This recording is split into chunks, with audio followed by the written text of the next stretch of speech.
So I was so excited that Amazon had finally introduced a new version of the Echo with a smart home hub built right into it, the Echo Plus. I bought it, pre-ordered, it arrived, it was super excited to review it, and well, to make a long story short, I returned it.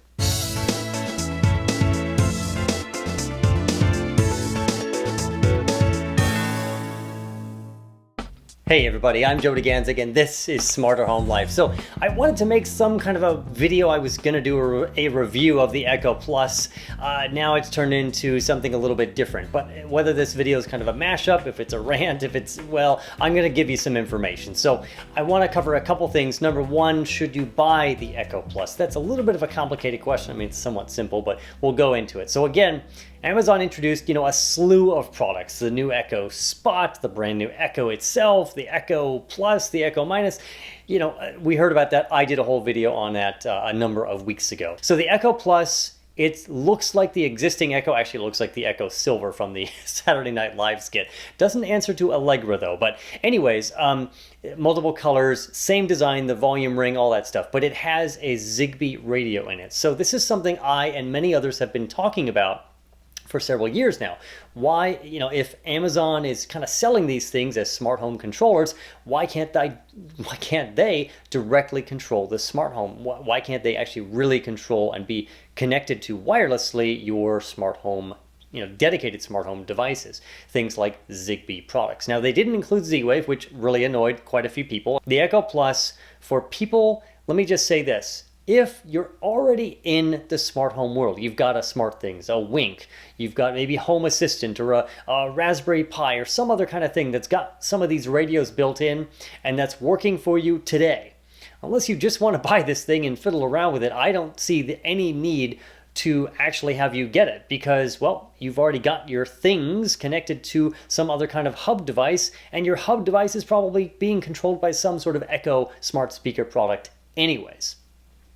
If you're not in the smart home market, I also might not completely recommend doing this because, we all know that there's basically the three big players in this smart speaker war right now, even though that, Cortana finally caught up, Microsoft, and their partners kind of started to ship some speakers as well, and maybe something will happen with Bixby and Samsung. But at the end of the day, it's Apple, it's Google, and it's Amazon.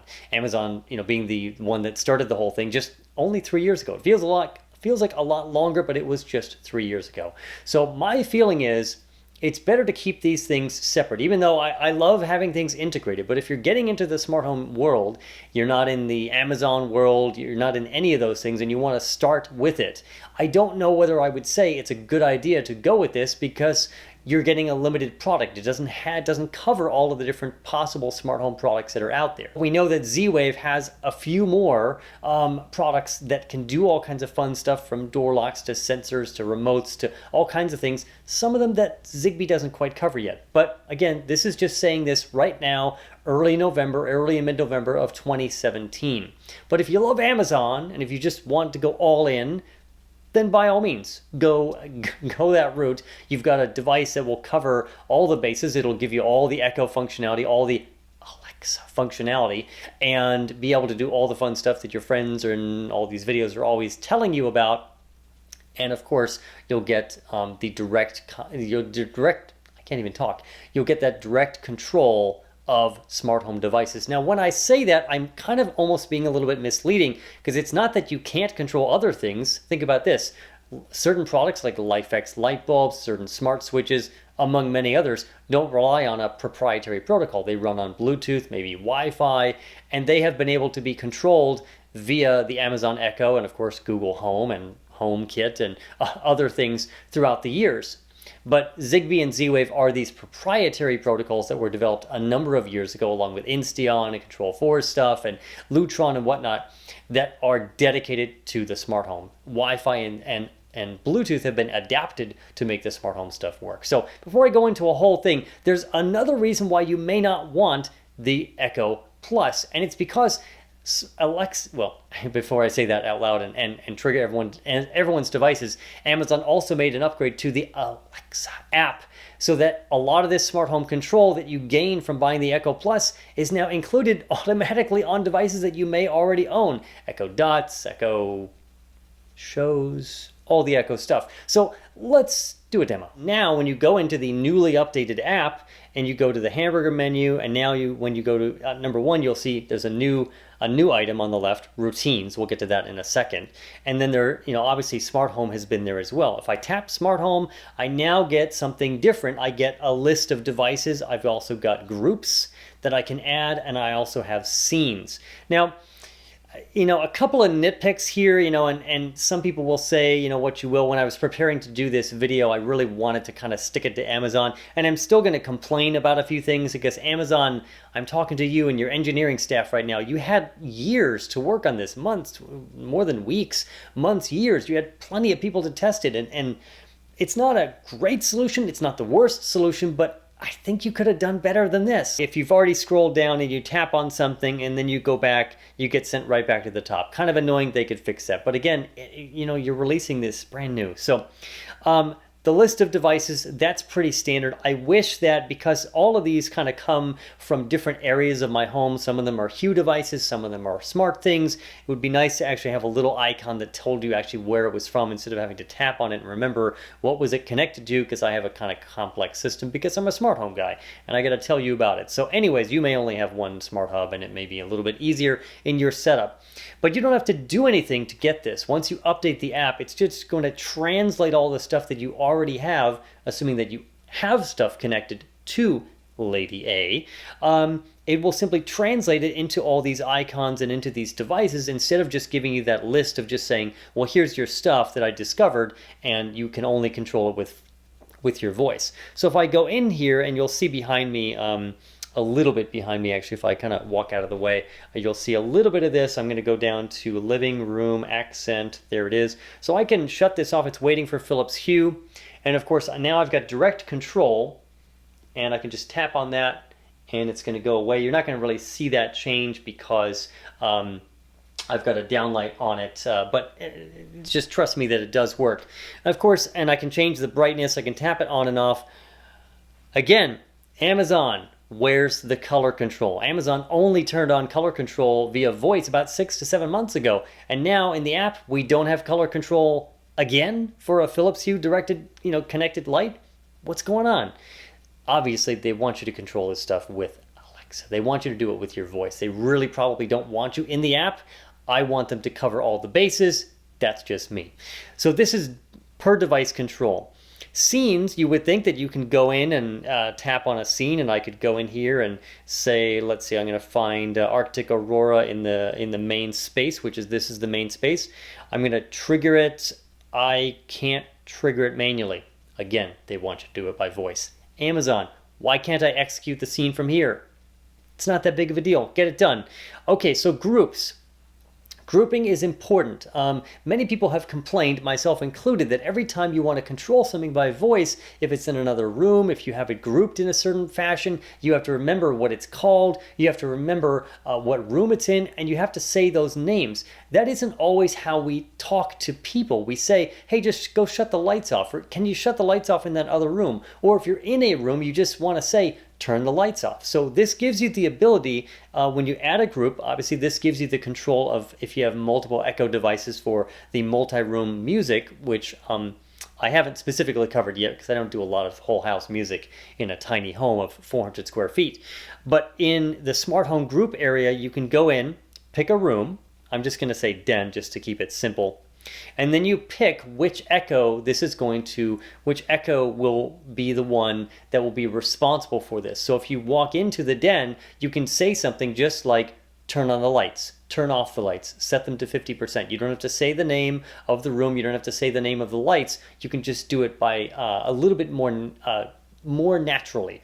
None of this is quite perfect yet. Obviously, again, as we've seen over the past couple of years, a lot of this stuff is getting smarter. It's getting more intuitive. So I could pick the main space, which is my Echo Dot that I have sitting over there. And let's see my devices. I could pick the... I'm not actually going to run this. Actually, I am. Let's do this. The living room accent, if I can actually get it here. I think it was the top one. Again, this list can be confusing if you've got multiple things coming in from multiple areas and they're called the same name.